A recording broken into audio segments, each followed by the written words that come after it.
everyone, and welcome to Eternal X Wolfpack Paranormal, and I am your host, Sean Ellis. Tonight we have two great people in the backstage here. They are a couple of my best friends, and every time I go to expos, I always sit with them and chat with Will about books and chat with Kat about a few other things. But I'd like to make a couple of announcements here real quick before we bring them on tonight. I would like to thank Cheryl Torres in the Illinois Paranormal Research Group for inviting me last Friday to the Rock Island Arsenal to quarters one. It was a very interesting night. If you did not see the videos, go back and check on my page or at the All Access or Haunted Happy Hour as well. And I think they've even posted video as well from the Illinois Paranormal Research Group as well. And we did experience some things there for sure. And it's definitely an interesting place to go to. So go definitely check out those videos. Also like to thank Haunted Happy Hour as well. They did some live videos from there as well. I shared them on my page along with the others. So definitely go check them out. So tonight we have Mr. William and Kat Armstrong from Paranormal Exposure. Hey guys. Hey Sean. How you guys been? Keep busy. We've been doing a lot of things. October was a really great month for some public investigations that we helped out with. So yeah, a lot of stuff going on. I heard you guys do tours and stuff for Edinburgh Manor. That would be me. I'm a representative of Edinburgh Manor. We've had a lot of tours lately. October is usually the busiest month. I just kicked my computer.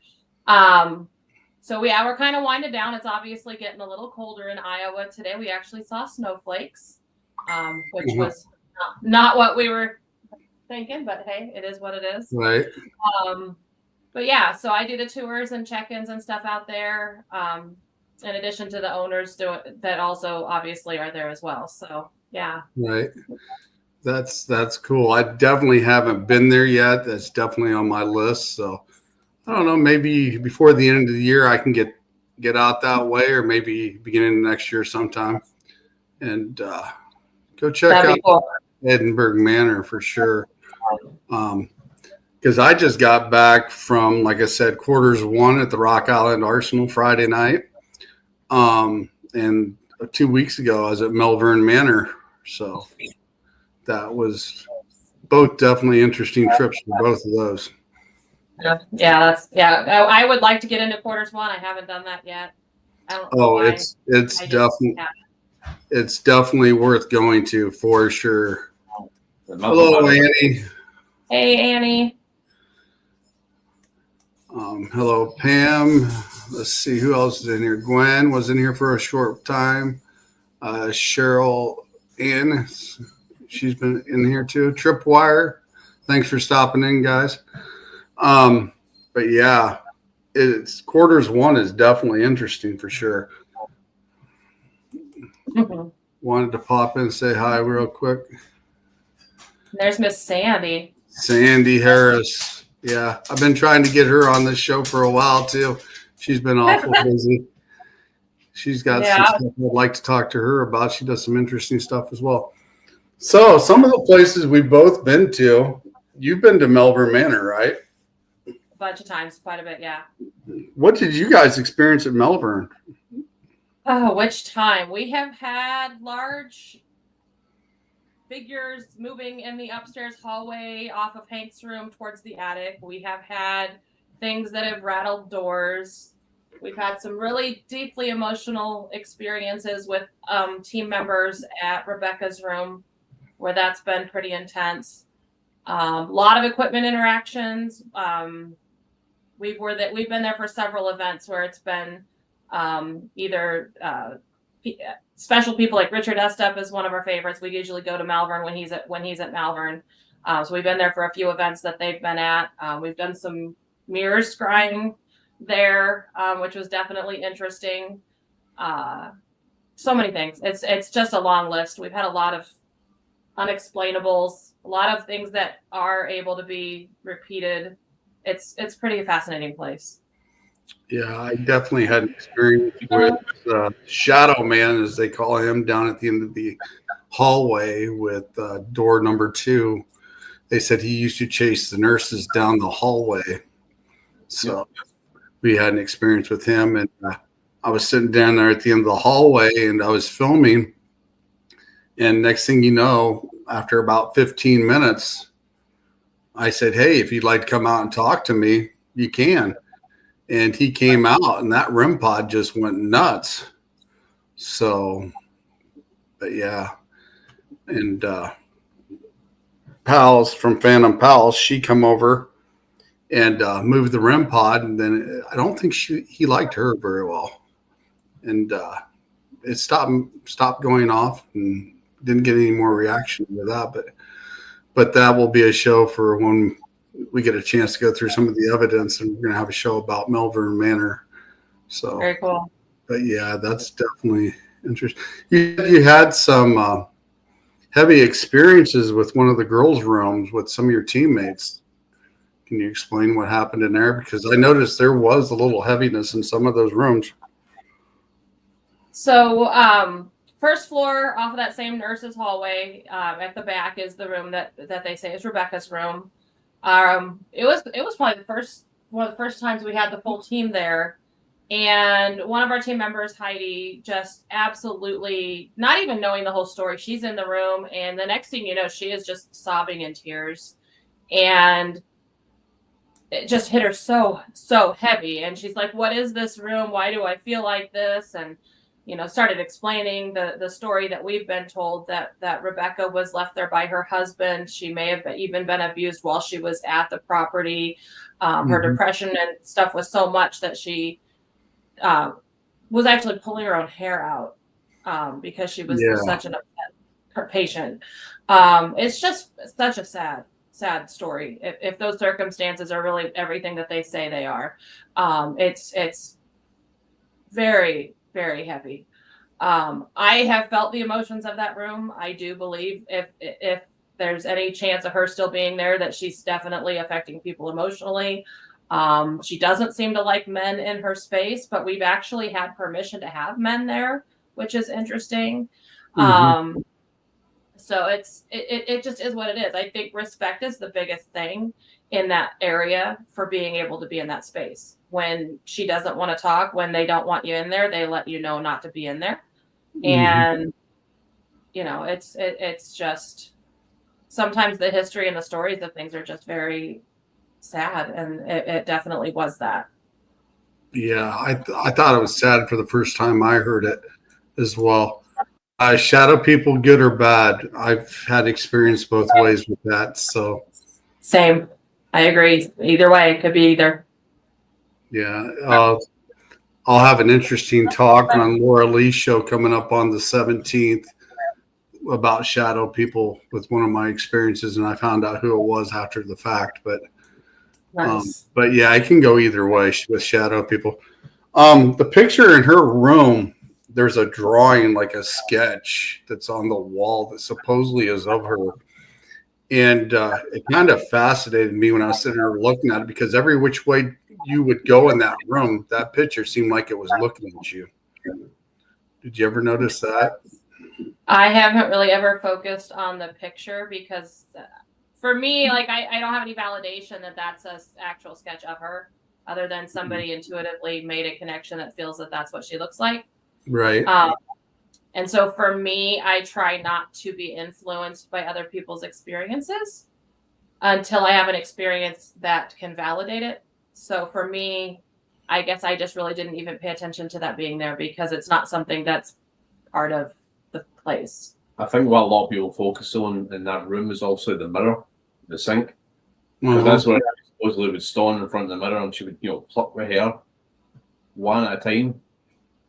So also people are going to focus on that mirror because that's where she stood and looked into, and she was doing this. So that's probably more the focal point that you would look at, especially if you're trying to get some sort of interaction with her, Right. I guess the thing that attracted me to that picture was because I like to draw, because I'm an artist myself. And I just thought it was interesting on how you would stand in any part of that room. It would sit there and almost look like it's looking at you. And it doesn't I'm not really even have I can't even ever noticed it in there. Yeah, it doesn't have a lot of depth to it or anything. It's just like a straight up drawing to me, that's what it is. And like you said, it could be the perception of what somebody came up with when they had an experience there. But the fact is, it was just really strange that it just seemed like it followed you. And I just like, that is definitely odd that I had that experience with that. You know, I've come across some pictures before that were very interesting.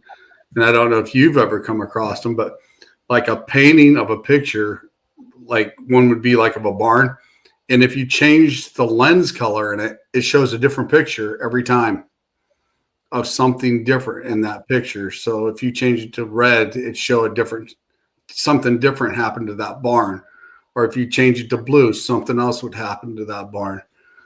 And I thought that was pretty unique when we crossed that in Manlius on an investigation before. I haven't seen that. It could also be the placement in the picture as well in the room, where it's placed. Depending on how you turn, you know, you just catch the peripheral vision, you know, just in the picture. Hello, Christy.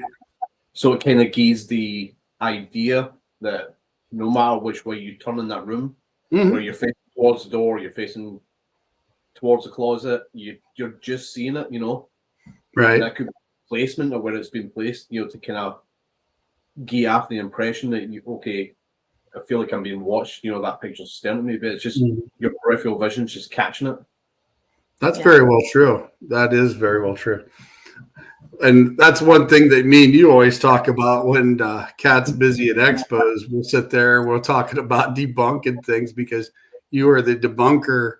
It seems more for that team. And when we talk about stuff, you know, and come up with different ways. So, but yeah, it's yeah, I believe that it could be a location of that the way it is. I definitely would agree with that, but I just thought it was weird on how that whole little scenario set up. Like you said, you walk in there, it does got a dense feeling to it, but it's like, whoa. And in the story behind the whole thing of her husband just dropping her off there and pulling her hair out, it's just wow. For sure. We've got Alicia in here and Christy Rico. Hello. Hey, Alicia. But yeah. So I know one thing that you do a lot of, Kat, at some of the expos and the events. You teach scrying. I do. In fact, even locally, I teach at the Metaphysical Shop here in Cedar Rapids. Not the same as always. I'm actually teaching bowl scrying or water scrying this coming up Thursday down here in Cedar Rapids because we got to change it up every now and then. I do that also. So that's kind of fun. But as far as like paranormal investigation, I think having some of those spiritual tools available to you is something that is important when you're trying to get to that deeper depth, especially intuitively. Like all the friends are showing up. Hey, everybody. Yeah, so mirror scrying it's basically using a dark or black mirror. It can be obsidian, it can be glass, it can be silver. I mean, you can use a regular mirror as well. You're basically using that mirror to try to get into a visual depth perception of intuition to be able to get message. And the reason I choose mirrors most of all in paranormal is one, it's a lot easier to carry a mirror around than it is a bowl full of water, and a lot of places don't allow you to a lot of places don't allow you to have fire, so you can't really do like candle fire scrying at locations either. So a mirror is the easiest tool for that. So yeah, it's kind of awesome. It's just kind of one of those things that allows you to get in a deeper depth. I remember you being at the Galena conference with us and being at I don't even remember the name of the building off the top of my head. It was the Outpost. Yeah, it was the Outpost. The really old building that's in Galena. And they wanted us to try to do things that were more historic rather than modern equipment. And I said, scrying's perfect for that. And I still to this day, like the pictures that we got of Oh, yeah. you crying, where the one you're completely normal, and then the other one you look like you've got an overlay of an older man on you. Like that's fascinating to me. I still Yeah. haven't figured that out yet, but it's just a neat practice to be able to Dowling House, because Sandy's the person that gets us in there. We love Sandy. Sandy does the Galena Expos. Yeah. Looking forward to that again this year. I have no idea what the dates are, but we definitely will be at the Galena conference again this spring coming up. So that's going to be really awesome. Well, definitely let me know. Definitely let me know the dates. Sandy's going to drop the dates in the chat because she's awesome like that. My psychic ability. Yeah, definitely let us know the dates of that, because I'll definitely come back up again. We had a good time when we were up there. I do like to holler at Nathaniel Elwell tonight. It's his birthday. Happy birthday, buddy. Happy birthday, Nathaniel. Happy birthday. But yeah, we just really have so many different opportunities to do and try so many different things, and scrying is just one of the many older style opportunities. Oh yeah, I thought it was interesting because you said you got the picture of me when I looked older, but then I've got the picture of you that looks like you're a little older as well. And when you were scrying that night, and we were also using a candle, if I remember right, when you were scrying mirrors you had set up in there.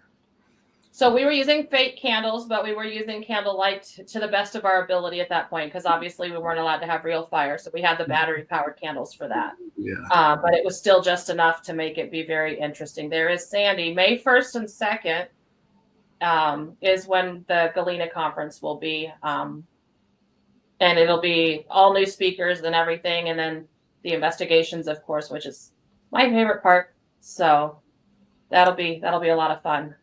Definitely have to make my way back down there then, because I definitely enjoyed when we were all down there, especially when we were in the motel and we went on tour and walked around. And one of the rooms Sandy was actually staying in, we actually got shadow figures out of that last year, not this year, but the year before when she did it.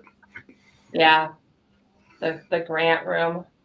Yes, that was interesting. And Christy says she loves when we debunk. I have to laugh because I'm always the bearer of bad news when I'm at Edinburgh, and people are like, "Oh my gosh, this just happened," and I'm like, "I can debunk that for you," and I'm sorry, but I don't want you to misconstrue potentially paranormal things when I can tell you why it's not a paranormal thing. So I've broken a lot of hearts with some debunking in the last few weeks. It's been interesting.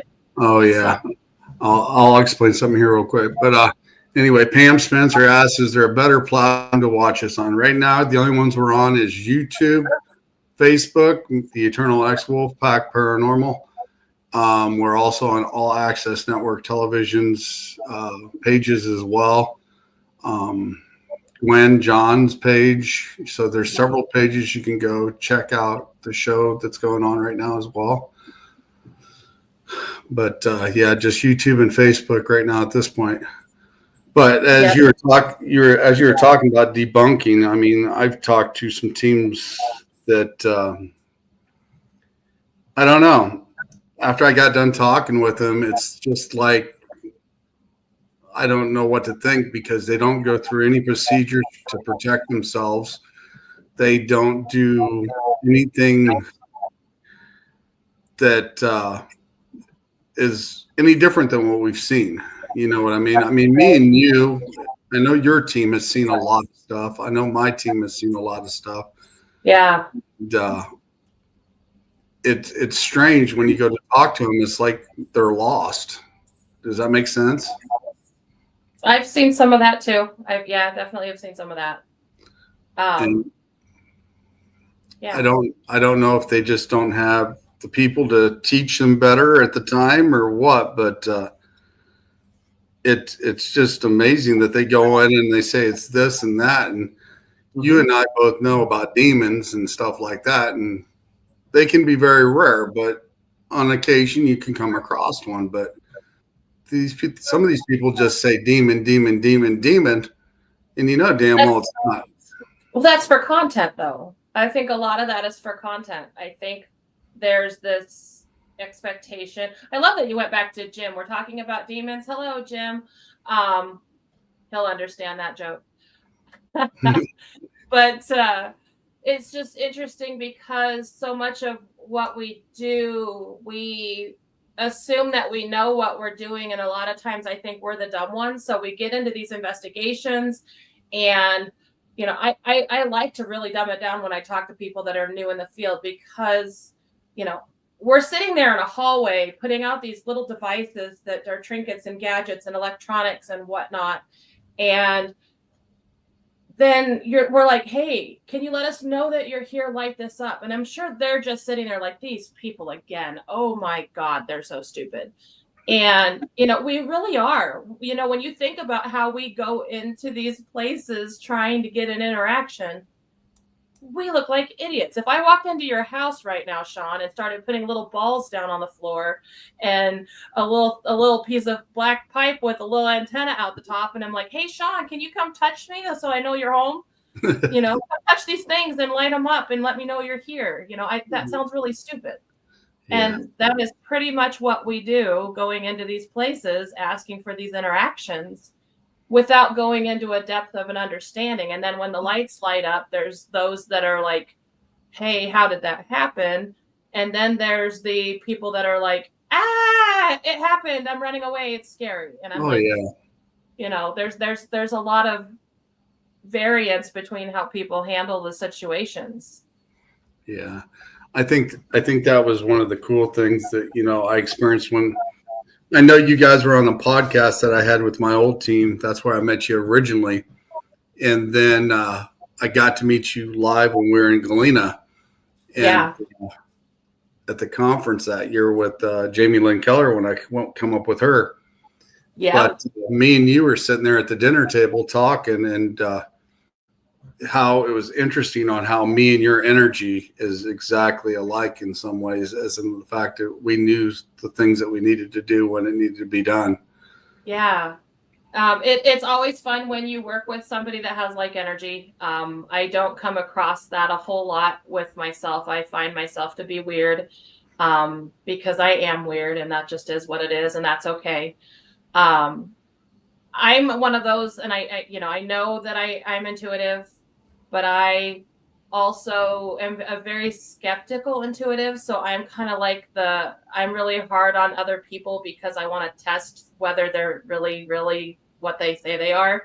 Mm-hmm. And that's a really horrible place for me to be. But I've had so many instances where I feel like it's been misled or it's misunderstood. And I just want to be able to validate it, which is kind of hard to do in the intuitive mediumship field.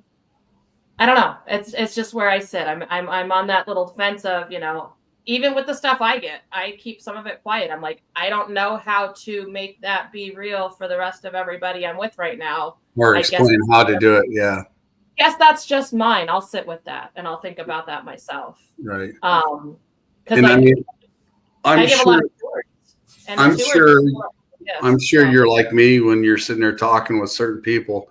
You can definitely pick up their energy and tell what's real and what's not, and who's pulling legs and stuff. And sometimes I just got to get up and walk away. Yeah. Well, the hard part of it really is that we are all different frequencies. We're all different vibrations. Yours happens to be in alignment with mine, at least when I'm in alignment. Mm-hmm. And we are all different. And that's part of me and my learning is like, I have people where I'm like, I don't know that you're right in what you're getting, but I have to understand that frequencies vary. So he's not the same frequency as me. Mm-hmm. We're not going to have the same experience. And I know that. I don't expect him to pick up what I pick up because he's different. Mm-hmm. And, I've got other people that I investigate with and I'm like, I'm not getting that. And they're like, oh, well, I'm kind of don't know if I'm getting real things or not real things anymore. I'm like, but you're picking up a different frequency than what I'm picking up because we're not the same. And so at locations, because of, Edinburgh as an example, I'm giving tours and people are like, oh, well, what do you get in this room?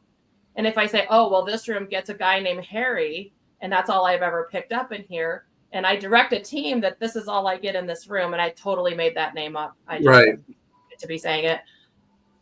I'm depriving them of their experience if I'm telling them they need to focus on what I've had, because they're at a different frequency. They're at a different vibration. They're not at the same places where I'm at, not because one is better or worse than the other. True. It's just different. So you come in with a high vibration, you pick up something different than if you come in with a low vibration. If you're emotional that day, your vibration is different that day. You know, every single day is different.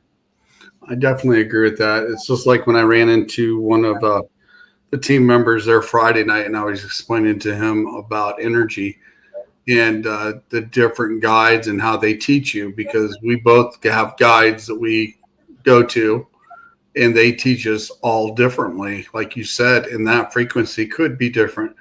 And I noticed his energy was like mine, and I started to do that energy stuff like me and you were doing at the dinner table that day in Galena. And he was like, that's kind of fascinating. So then we started talking, and it gets really interesting. And then I kind of went in and did some energy work with him, and showed him a little bit of different stuff. And he's going to be coming on a backstage chat here Tuesday. Me and him will be discussing some stuff. But yeah, it's definitely interesting when you wake people up and show them what they can do. Definitely.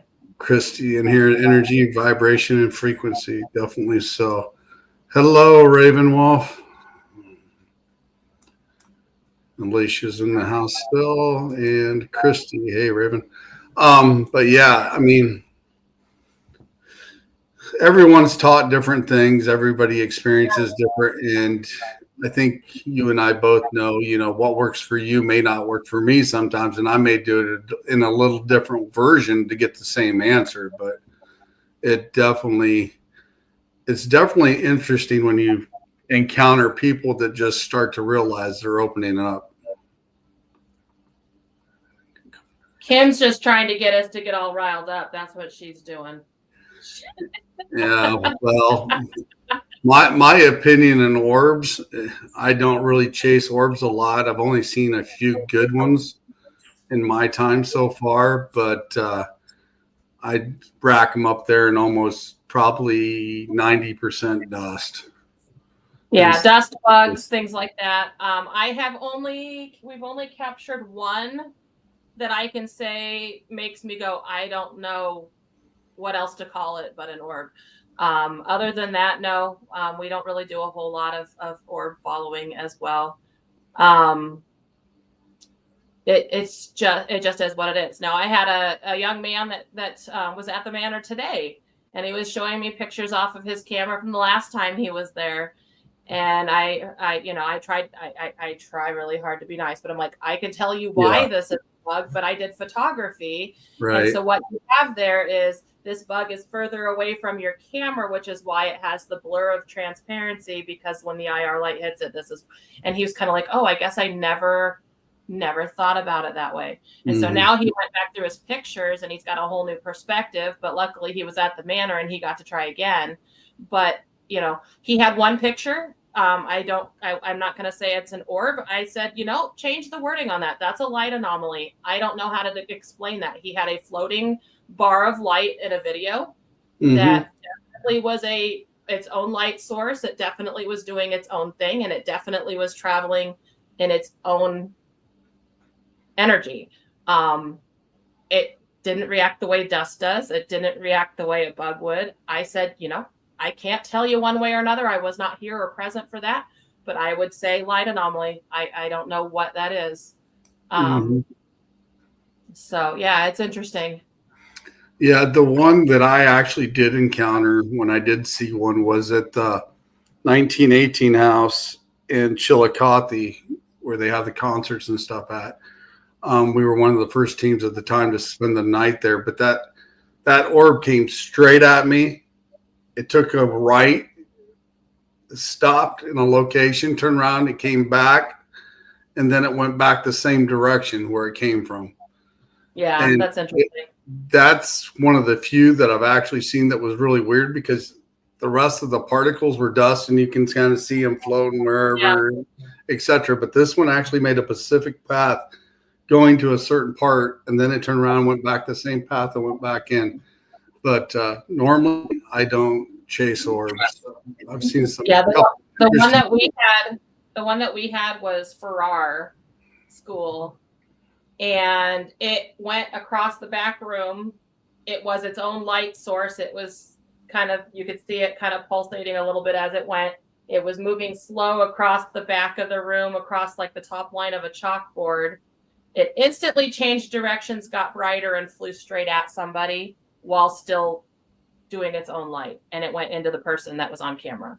And I'm like, I guess we say that is what it is. So that was the one that broke me, because I was like, I can't say that's not. It was interesting. And the other oddball one I seen, we were at a residential, and they had two doll cases lined up across from each other, and they both had the mirror background in the doll cases to begin with. Okay. And we had a camera just sitting up in the middle of the aisle, and you can tell some floating around, it's dust, but then you had some that seemed like it was going from one case to the other, and then it would turn around and come back to the case again. And that's the only other one that I've ever seen. Like I said, between that and the other place I was at, is the two strange orbs that I seen. But dust, you can catch it off guard, and it looks just like an orb floating. So I just really don't chase them a lot. Yeah. So. Yeah. Good question, Kim. One of those tough ones that we always have to like tiptoe around. I think minute light or orbs work the same way, she says. So I see you're getting a doll or more coming to you from Kat or Ethan. So Ethan posted yesterday or the day before that I'm assuming there's two, because one won't even look at him and the other one is weird. So I'm not sure what dolls he's bringing to our investigation this weekend, but apparently I'm getting two more from Ethan. So I currently have probably, I know I'm at least around 300 dolls in this house. Oh, and wow. Yeah, it's fun. No, that was weird. A candle just crackled funny when I said that. In fact, William, would you grab that one? Because Alicia would love to see that one. I'd like to say hello to Letriana Brown. She's the CEO of All Access Network Television. She's in the house tonight. So a couple people in the chat will know who this is. And so, yeah, I have a lot of dolls. I enjoy every single one of them. This one actually has done some traveling. Spent some time living with Jamie Lynn on her way back to me. So this is Felix. Felix had a long stay of multiple years at the Wishara County Museum because Darren borrowed her and didn't want her. She's wearing her Halloween Annabelle dress. Oh, wow. That's cool. So she got dressed up for the season. She's got her little Raggedy Ann and Andy dress. Everybody says it's an Annabelle, so we just jokingly, it's her Annabelle dress. So yeah. Cool. Felix is named Darren. Felix spent some years at a haunted location. She was rescued by one of the people that was helping out at that location, and then moved in with Jamie Lynn, lived with Alicia for a while. She's had a few homes over the last couple years. That's kind of an interesting concept. Maybe that's what we should do. One of us get a doll, and we have a little list and give it to each other and pass it around and have it live with each other for a while. Kim is trying to catch up with me. She's a doll queen as well. She's a mother of many. Kim has some amazing dolls as well. That's one of our favorite things to talk about, is when we talk about stuff, is all of the fun little adventures that we get from our little pretty friends. Kim also has spent a bazillion trips to Malvern Manor, and a lot of the dolls that have gone to Malvern are probably her fault. Well, I did see a lot of them there. I seen a couple up in the attic when I was there for sure. One looked like an angel doll. Josh just sent a couple home with me in October when he was at the Benton County Expo, or the fall market that we just had in Vinton. He had some that he didn't want at the manor because he said they were not things he enjoyed much. So I got a couple new ones that he gave me. But, yeah, I just love them. It's not anything to do with the hauntedness or the spookiness or whatever. I don't believe all dolls carry a spirit. I know there's many people out there that do. Majority of my dolls don't have any spirit energy whatsoever on them. Some of them have residual energy of whoever had them and loved them, but it doesn't make them act out or do haunted or creepy things. Felix is one of my ones that is kind of questionable. She has apparently done some places for people. Alicia has some stories of the fun that she did there. And Jamie Lynn had to keep her in the garage because her husband didn't want it in the house. So poor Felix. So, Oh, wow. That's interesting. I have had a couple cases where we've come across dolls. No electronics in them at all. We've set REM pods in between their legs, on the floor, and they'll sit there and set them off. And we put a laser grid up behind it and actually seen shadows sitting next to the dolls when the REM pod was going off. So, but yeah, I've seen things like that. And the most bizarre doll I think I seen was in Washington, Illinois, and an older lady had it, and it was a porcelain face. But when you looked at it on camera, it had a green tint to it. Like it had a green tint with red eyes. And it just looked like it was a ton of energy coming from it. And I guess she had it since she's been a kid. Right there with you, Christy. I like my dolls more than I like people. I can agree with that at times for sure. Definitely. But I say the same thing about ghosts when I'm at Edinburgh. I'm like, yeah, I'm totally cool with all of this. The spirits. It's the people that come here that I'm afraid of. So they can be meaner. The people are more meaner than some spirits. That's for sure. Yeah, I agree. That's definitely for sure. That's cool. So you said not all of your dolls have spirits in them, but have you had any incidents with a few of the ones you've had?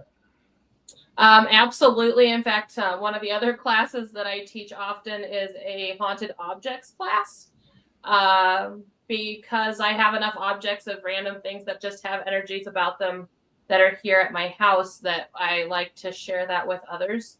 So I've actually taught that online and in person, where we set up all the gear and we filmed them and talked to them, and we've had interactions both on a video class online and in person. I've had things that I've brought that I thought were non-energetic objects that decided to either act up in class or see you later, Alicia. Or something else is interacting on their behalf. I've got a couple dolls that have never had any activity or energy, and maybe it was because they were sitting next to an active doll that their thing started going off. So it's interesting. I do have a doll named Alice. Alice is her own little personal self, and Alice kind of does what she wants. I can think of 2 occasions where we were having a conversation. She sits up on a bookshelf in the living room, and she has been there forever. 2 different occasions, she has jumped herself off the shelf. I'm assuming in relation to the conversation that we were having in front of her. I like that comment there that Christy made. Humans don't run from the living, but they run from the dead. I don't get it. Yeah, it's kind of funny, but it is true. But yeah, and then we've had another instance where, hey, Yvette, Alice didn't like the doll that I put next to her, and the doll was getting knocked off the shelf. And they are put up there very stable. It is a solidly well-built shelf. There's no reason for things to be falling off. They're not teetering on the edge in a haphazard way.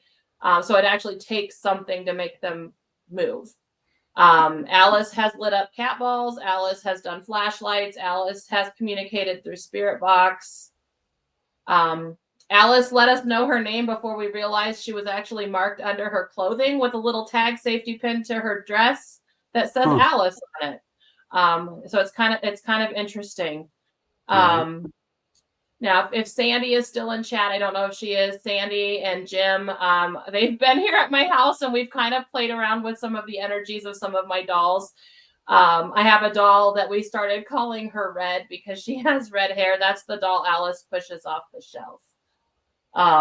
It's just interesting. So we sat Red and Alice together on a coffee table and made them hold hands and stuff. And next morning, Red's on the floor. I don't know. It is what it is. Kim made a comment up here. She said, I sleep better in a haunted place than I do at home. Actually, yeah.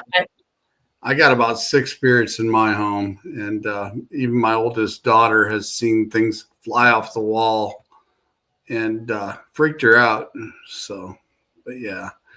One of the things about the spirits that's here, I had a guy come knock on my door about midsummer, wanted to kind of do a tour of the house. He said he grew up here. So a couple of weeks later, he shows up and we're walking through the house and he's explaining how everything is and what has changed, what hasn't changed. And then I got to ask him, I said, don't think I'm crazy, but I said, did your mother or one of your relatives stand in my kitchen when they cooked dinner humming or singing? And he looked at me kind of weird. And then I says, or do you have any young cousins that used to play upstairs in my game room area? And he looked kind of weird. And I says, I think I have EVPs of your family members in my house. That's cool. Because I hear a humming in here at times and there's nobody in the house at all. So it's always cool to do that. And especially, when my daughter's seen them coming off, I have Matchbox cars on the game room wall up there. And it was literally pulling them off. We were sitting there watching a pay-per-view and they were just coming off. And she's like, Dad, the closet. Because she's an empath. She just don't acknowledge it. She's like, Dad, there's something in the closet. I said, yeah, just leave them alone. They'll be fine. And right. She's like, no. And I said, it's just 2 little kids. And I said, they're just wanting to play. I said, they're fine. Just leave them be. But yeah, she got really freaked out. And I know before my youngest daughter left, she would see shadow people here. And I kind of figured out a few of those since then. And one day we both came home and we were in the game room and I was sitting there and I just about ready to turn the TV on up there. No light, just enough. You can see everything in there decent, Right. But there was a smoke ring going like this right in the center of the room. And I hollered at her. I was like, hey, come here. I said, are you seeing this too? And she's like, yeah. I said, keep an eye on this. And so I went downstairs and I was checking the ceiling fan to make sure something wasn't on fire or we were smelling something different. But yeah, we've seen some weird stuff here in my house and got EVPs out here as well. And even just before the show started, it's just me and the dog. The dog's laying around the counter here and it sounds like the door upstairs opened up. Like it just goes boom. Yep. So, but yeah, I definitely sleep better here, and I like sleeping at my house before I had anything else. And even some of the haunted houses I find pretty comfortable at times. And everybody's like, "How can you do this?" And I'm like, "I just can." Yeah. So, but yeah, Will, you're awful quiet, my friend. Well, just thinking there, like, human. It was like Christy said, like humans are haunted.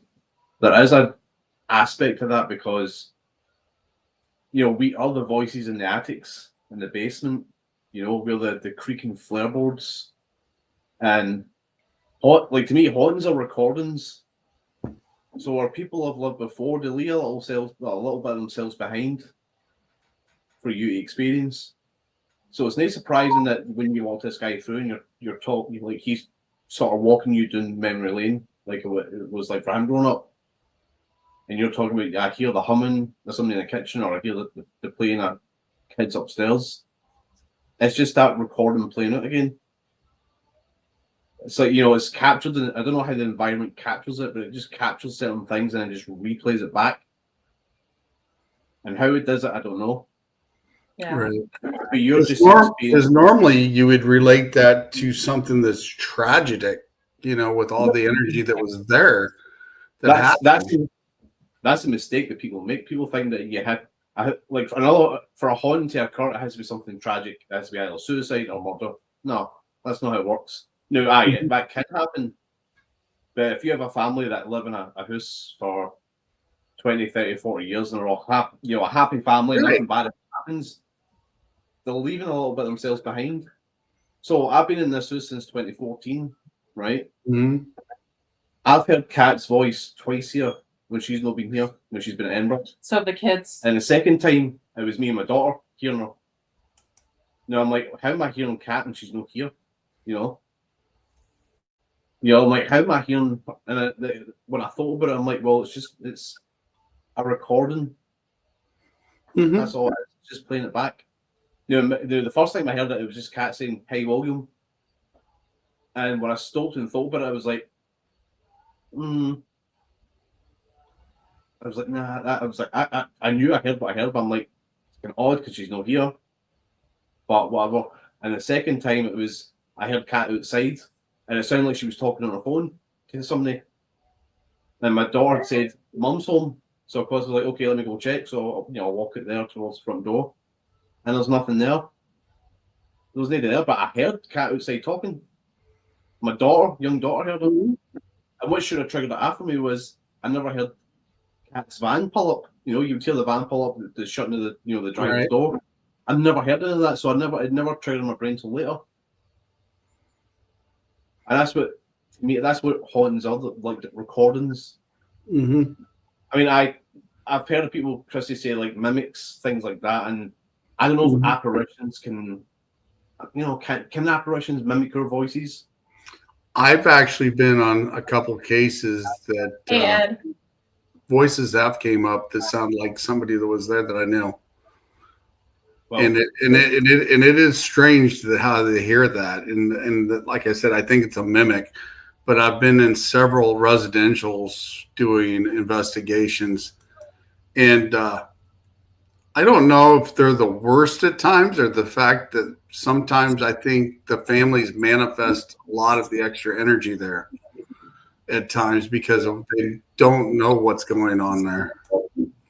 Right. So, but I do agree with you, Will, as in the fact, if this was their home, it was happy, it's a place for them, I would agree. Memories, they're going to be there. If this house is still here in 100 years' time, the family that lives in it at that time, are they going to hear my voice? And they're going to go, oh shit, I just heard somebody and they sound foreign, And I don't know what the hell they said. What's that accent? Oh. Right. They might hear my voice. They might hear Kat's voice. Kind of reminds you of the movie The Others with Nicole Kidman. Do you remember that? Where it's the flip, the flip side of them experiencing us, and we're moving the stuff on them. So it makes me wonder, they can hear us if they're responding to us with lights and REM pods. Right. But what else do they actually hear? What do they feel? Do they feel and sense the same way we do, being empaths and everything, since they're pure energy? Right. You would think so. Every living being, looking at, if you're reading books on parapsychology and things like that, are capable of psi ability or psychic ability, right? Right. Think it is like musical talent. Some people are really good at music. They can pick up an instrument and learn it really quick. And other people just, no matter how hard they try, they just can't, right? Mm-hmm. That's kind of like the psi ability. some people can pick it up better than others. So you think of things like OBEs, right? Or astral projection, or NDs, right? Mm-hmm. Those three things all talk about the same thing, right? Even though it's just a theory, it's not a proven thing, is that the human consciousness could separate from the body for a period of time. Mm-hmm. Whereas via dream, sleeping, whatever, right? So if this theory is true, right, let's just say it's true, that's what happens, right? The human consciousness can separate from a living being. Then is that the same theory for somebody after bodily death? That's what you have, is this human consciousness that survived bodily death. And that's your apparition. Or people call it ghosts, you call it spirits, but that is an apparition. It's a consciousness that's floating around.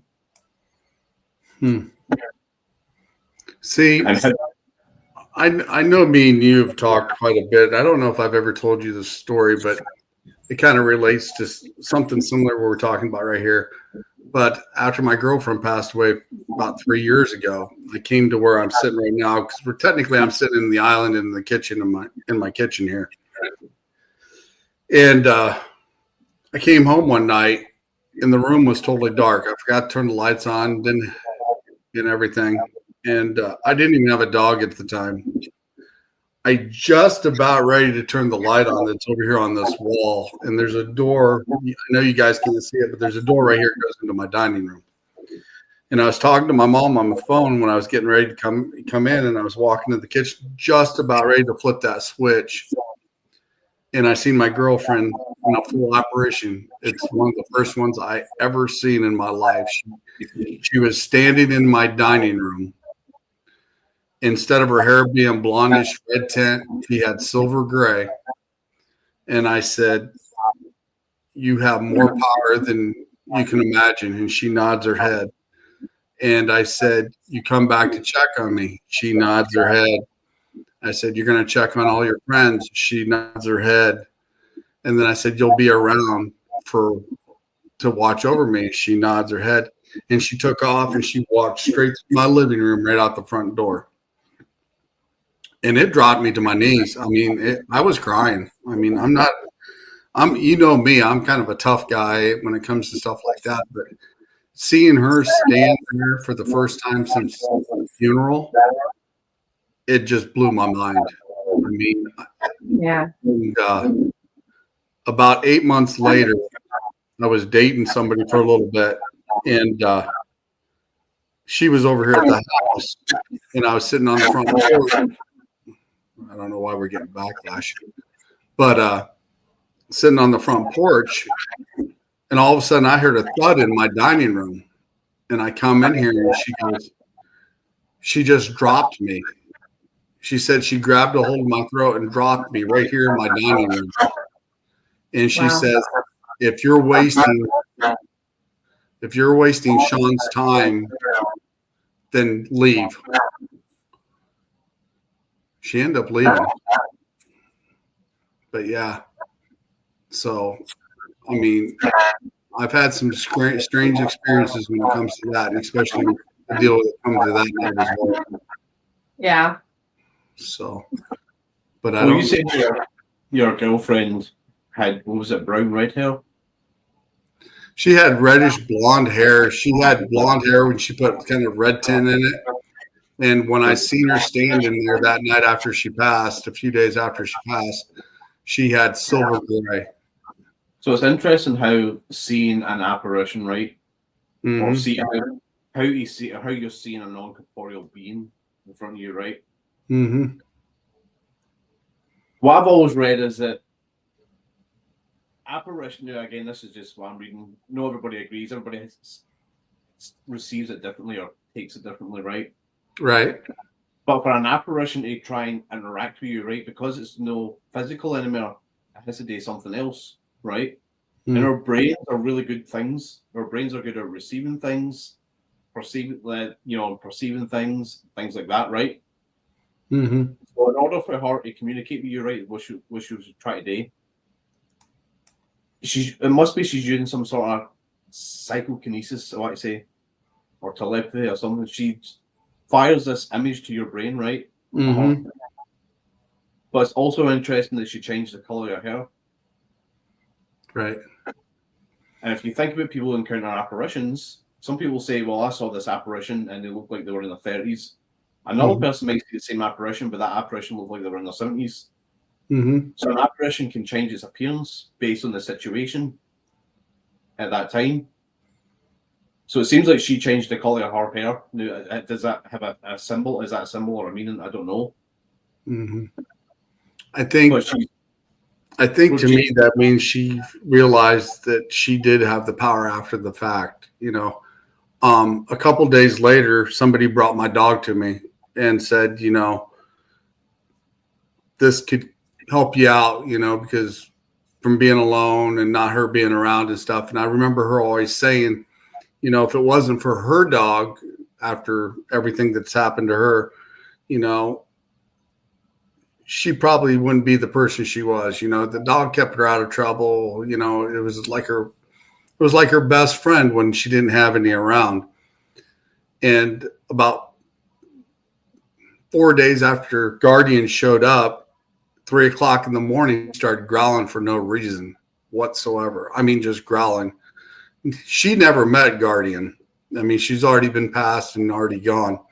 And then I got this really bad pitch sound in my ear. And I was like, okay. And then the next thing you know, I hear her voice. And her voice was telling me things in my head, like you were talking with the telekinesis, as in the fact of talking a different way mentally. Because I definitely heard her voice like it was just me and her talking. And it said certain things to me, and she wanted me to take care of some other issues that was going on. And but she says, just remember one thing: I loved you, and don't you ever forget it. You know, that was one of the things she said at the end. But she wanted me to take care of a few other things. So that telekinesis thing, I have experienced that, and it's just like I said. You hear that bright, ear-piercing sound. And then all of a sudden, it's like a voice just speaking in your head. Yeah. I want to say shape shift to a degree. I would say more like creating a form that you want the person you're sending this to receive to look like. To Christy. Aye. Yeah. That's kind of like what it's doing. It's creating an image of itself. It's saying, okay, I'm going to look like this. This is my face. This is what I'm wearing. Mm-hmm. And then it sends it to the person that is trying to interact with. The person's brain receives it, and then also the brain makes sense of what it's seeing. So that's what you're seeing. Some people don't always get visual sight. Some people get audible, you know. Mm-hmm. Some people get smell. That's why we're all different when it comes to psi ability. Not everybody's going to pick up everything the exact same. Right. Granted, you can have a bunch of people who see an apparition all at the same time, but then you have other bunches of people who one person sees an apparition, one person hears it, and the third person doesn't see or hear nothing. Mm-hmm. She's also the one that told me and showed me how to cross the veil at will. She said I was capable of doing it. So every time, you know, I kind of feel down and kind of bummed once in a while, I'll definitely cross over and I will have a conversation with her. And she does sit there and talk with me. And a lot of people I don't think can realize that everybody can do that if they want to. Right. So it's definitely something, you know, like I said, and I can always feel her around and tapping on my shoulder. Every time I'd go to make a decision, right, it's always good. Left, just leave it alone, you know, or she'll whisper in my ears, like, it's not worth it, just go. So it's interesting, but that's the first time I've seen a full apparition, because otherwise when I see a spirit, it's like heat coming off the concrete, like the energy wave. It's not a full apparition. It's just like energy standing in front of me. I know exactly what you're saying. So that, go ahead, Will. I agree with what Chrissy said in our last comment. I think last one now. That That's what I like about the paranormal, because if everything's just theory at this point, and everybody's got like a different outlook and a different opinion on it, and I think that's what makes it, you know. Because I can say, like, I think it's this, right? She can say, I think, no, I don't think that's right. I think it's this. And then Sean, you can say, well, no, I don't agree with you. I think it might be this. Mm-hmm. And that's what makes it, because we all have this thought or idea what it might be. We disagree on a lot of things. But one of the things I think is interesting is like when me and Kat are together, or people like me and Kat that can sense things like this and pick up things, we do perceive it different. But then when we sit there and we start to analyze it, we can come together knowing that that's what it is. We don't really have a disagreement about it. It's like, okay, I can see it from her point of view. She can see it from my point of view. And it puts the pieces of the puzzle together. And some people you can't do that with. A lot of people you can't do that with. So you can see the heat gases. No, I don't know if it's necessarily the gas, but I do see like the energy field where it's walking. And it's kind of like, I guess the easiest way to describe it, it's kind of like watching Predator when he's stealth, but a lighter version of it. It's not, you just see the faint waves of things walking and moving. It's not like on the movies, I guess. And see, for me, it's even weirder because I get like frequency colors and things with stuff when I'm looking at energy. It's different. And to explain that is really hard. That people are like, oh, well, if you're intuitive, then what does he or she look like? And I'm like, I don't know. I know it's male energy because I know. Right. And I can tell you why I know, because claircognizance is one of those things that just messes you up. But when I see things, more than seeing like, oh, well, it's a man with this hair color and this facial features, I generally will see frequency waves with a hint of whatever color goes with whatever the aura of whatever it I can't say, oh my gosh, man from the 1900s wearing, the short pants and the buttons. It's just what it is. And it's, it's not a temperature. It's not I always say, it's an energy. It's a frequency. I see an imprint of a frequency. Right. In an area, and it just that sounds really stupid, but that's what I see. That's how I normally see it as well. And I can put my hand up like this, and I know you can as well, and you can tell when the energy changes around it, and you can feel how it's either the dense or that energy's got bad energy to it, or it's got a lighter side to it. You can definitely tell what. Yeah. Like when we did the energy work at the Dowling house. Yep. Yeah, exactly. You be Christy there. Like that's always been one of my thoughts about why we see apparitions. Like the idea that there's other realities that are stacked like one on top of each other, like a stack of pancakes. So you have us here, right? And then you have all these other realities, and sometimes they kind of, even for like the briefest second, they sort of clash into each other. So then you might see an apparition and think, oh, I just seen a ghost, but it could be somebody from a different reality, if that makes sense. It's kind of like when you watch, let's just say you get home from work and you're watching the news, right? You're tuned into it because you're tuned into that frequency, you're watching it, right? If you change that channel, you're then tuned into that station, right? Or that news station. But the other one, exists, is there, is playing. You're just not tuned into it unless you go back to it. Does that make sense? Mm-hmm. Yeah, it does. And that's what I think there is. There's all these real little realities. We're just knowing the same wavelength as them. However, sometimes I do think that they kind of slightly just come together, then pull apart again. Yeah. She said your hands are the receptors react. I definitely agree with that, because some of the things I freak people out with here lately is I'll tell them to take their left hand and stick it right in front of their face and put the right hand out in front of them and blow into their hand. They could actually feel the wind around their fingers, and it freaks them out. It's like, what the hell? So that's one of the things that has come across. And if somebody puts their left hand up to my right hand and I do that to them, they can feel it out of the right hand, the breeze coming around their fingers. And they're just like, you're not right.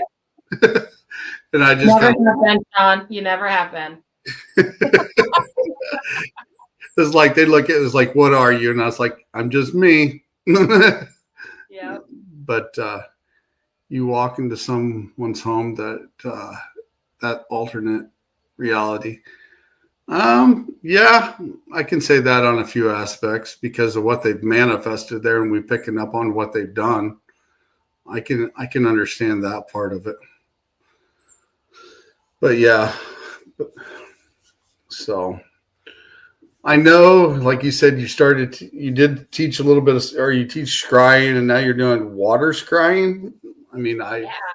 So it's the same concept. It's just doing it in a vessel of water, or obviously you can do it in actual like river, lake, whatever. Also water. Water is water.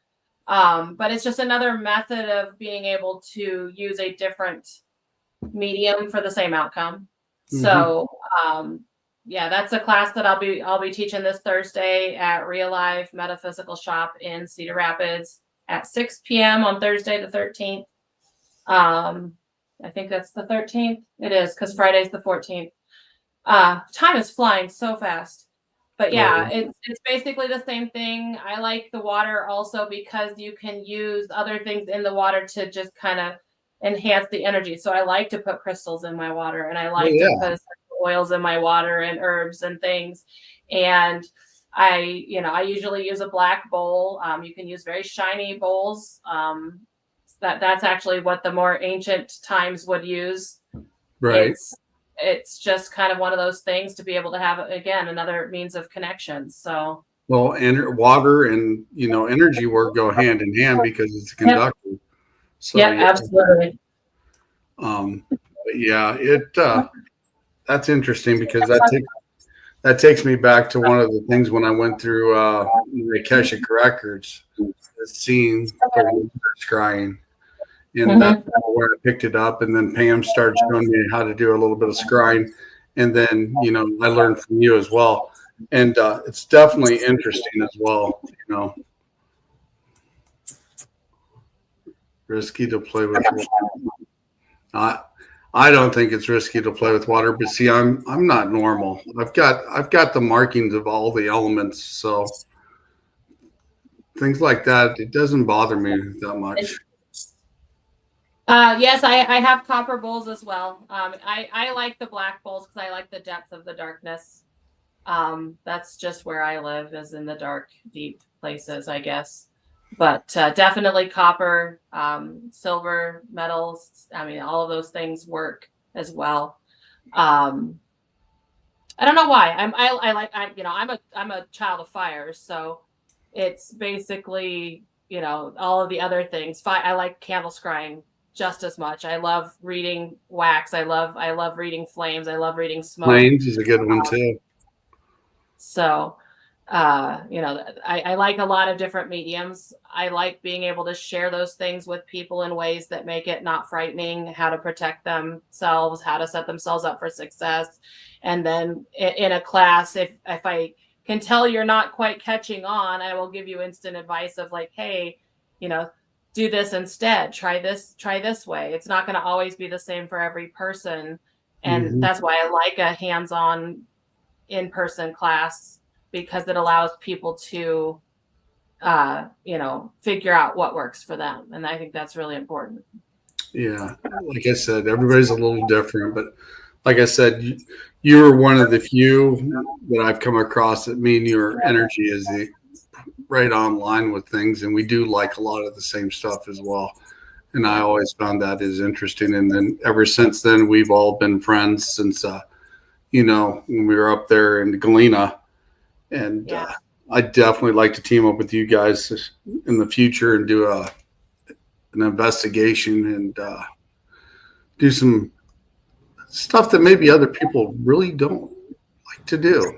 Because I know you kind of go down that line once in a while. So Me, I don't do anything like that. No. it's just like I wanted to use a Ouija board at one place, and they looked at me like, "Oh hell no!" And I was like, Yeah. Edinburgh won't let you either. So that's one of the rules on the wall is no Ouija boards there, and that's okay. That's the respect of the owner and her wishes, and I totally respect that. So "Well, we got permission to use a couple of the places we were at, but the people that I was with on the investigation just like, no." And I'm like, and see, but that comes down to trust factor, because like there's people that I absolutely would not do that with. There's people I will not pull out scrying mirrors around. There's people that I don't. The energy for me to want to use the tools that are there, but I'm in the space of other people and their energetic imprint as well. And if I don't like the way that energy is interacting with my energy, then I don't bring out those tools. So, but they're at our possession, and we're able to use them where other ones fear, and I think that's great because, like I've always said, balance is the key to learning all. yeah. I mean, you can try other things as well. I mean, like one of the things I like trying at locations, and I'm going to say straight away, is like I like doing the circle EVP method. Oh, yeah. Maybe that's combining an EVP, modern EVP session with a seance type feel.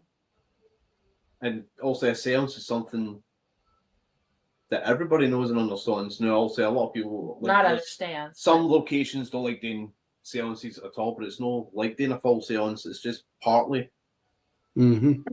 And also adds in the fact that it's maybe the energy combined to do this circle EVP might help in getting a response to something. Mm-hmm. If those in the circle are putting the energy forth to make it be. Yeah. That's why I'll try it. It makes me curious if we get a lot of people that are the same energy doing that, what will actually happen? I'd love to see what the turnout of that would be. Right. Because it's definitely would be interesting. We will make that happen, Kim. Kim, you'll have to message me on the side. We'll set something up, even if it's a video call. We'll talk about it. I'm totally good with that. Best friend special. Yeah. Yes, for sure. That Kat's one of the best when it teaches stuff like that. So definitely get a hold of Kat. I know you do spells too, don't you? As well. Yeah, I do. And that's pretty much custom work for you, ain't it? It is. As I said, I'm a creature of fire, so I do a lot of candle magic, a lot of work with herbs. I also am very much into medicinal herb usage, so not just the magic side of it, but the medical side of it as well. Intention is so important in everything. You can make anything be a spell. I love that we have to label ourselves with all of these new labels nowadays, but like cooking is magic. Putting stuff on the stove in a simmer pot is magic. There's a lot of ways to change and alter what your energetic space is by using different things and different objects. I'm very much into a lot of the stuff that would be related to hoodoo and conjure. Not because it's dark and scary, but it's based off of a belief system of you use what you have when it's available, because they didn't have a whole lot. And I find a lot of that fascinating. I like to read up on a lot of things when it comes to that, because I think there's just a depth to it that we don't have nowadays because everything is so commercial and so available. And I think there's a lot more to the simplicity of what used to be. So yeah, there's a lot of layers to all of that. Yeah, most definitely. I definitely have run into some people that's constantly having bad luck. I'm trying to explain to them, what you manifest, what you bring, and until you start changing that and start manifesting good stuff, you're going to stay in that rut. Yeah. And you're Everything going to you say and feel is a spell. Yeah. You're manifesting with every word that comes out of your mouth and every action that you take. You're manifesting with everything, whether you mean to or not. And the one thing I like, I know several people that have told me about certain things they don't like me doing. But the funny thing about it is, I'll sit back and I'll explain things to them. It's like, hey, it's not any different than going to church, saying a prayer, doing this, doing that, because it's still casting a spell. You're still manifesting things. But the fact is, we're helping people to understand what's going on and everything else, where some people won't do that. And I think we're doing good things. Yeah. And I'm still religious. So, there's ways it all crosses and intermingles into being what it is. And if we took the time to understand the similarities and the differences rather than point fingers and shame and blame for what others are doing wrong, there would be a lot more positivity going around. So, and Jim, we will definitely talk more about medicinal herbs. Yeah. And like I said, learning everything across the board and being able to balance it is a key. And a lot of people don't understand that. And I've said that numerous times, because if you run across something that's dark, you could probably use something dark to take away. If you go across something good, use a lighter side of things. But if you don't have that knowledge, then you're stuck.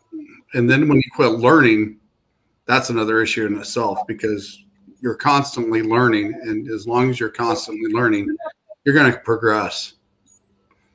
Definitely. So, well, guys, we are 17 minutes past the hour. I know you guys got a busy schedule and stuff, and I definitely appreciate you guys coming on. I miss hanging out with you guys, and we definitely have to get together sometime soon, or at least after the beginning of the year, and do an investigation together somewhere. That'd be cool. And especially, like I said, Edinburgh is definitely on my list, so I need to figure out how to get that done maybe by next year, and take that off my bucket list as well. So, but it's always great to see you guys. And like I said, I missed you when I was down at Rock Island the last time. And because like I said, normally when you guys are at expos, I normally sit there and chat with Will, and we talk about books and debunking things. And we always get in a pretty deep conversation about stuff. And then when I get to talk with you, we talk about other things with Wiccan and all the other stuff. So, and especially scrying. I definitely have my scrying mirror drawn out. So next time I see you, we're going to have to sit down and put one together. So Sounds good. Sounds good. But thank you guys for coming on the show tonight. Is there any place they can find you at? We are mostly on Facebook. We have a TikTok, but I have used it like twice this year. On Instagram as well. Facebook's the easiest way to reach us. Everything is at Paranormal Exposures. Pretty simple. We kept it as easy as possible. So if you're interested in just us in general, Cat Armstrong, you can find me on Facebook. So Will Armstrong, you can find him he's a William. But yeah, we love what we do, and we love being able to share it with people and having the conversations about all of it. So feel free to reach out. I enjoy that very much. So yeah. And I will say this, because like I said, I have met these two several times and talked to them. These guys are a great team, and they know what's going on. They know their stuff. So definitely check these guys out. I'm going to drop you backstage, guys, and I'll be with you in a minute. Sounds good. Yeah, Kat and Will from Paranormal Exposure. These guys are awesome, and I've been friends with them for a while now, and they definitely do some awesome work. Now, next week, we have Haunted Happy Hour with Lillian and Vanessa. They will be on. They were with me at quarters 1 last week, along with Illinois Paranormal Research Group. We'll talk a little bit about that, of what they experienced there when we were there last Friday. We will also talk about the Masonic Lodge when they were there with an investigation with us, and Eternal Paranormal as well. So everyone, thank you for stopping in. Thank you for your support, and we will see you next week. Have a great weekend, what's left of it. Bye, guys.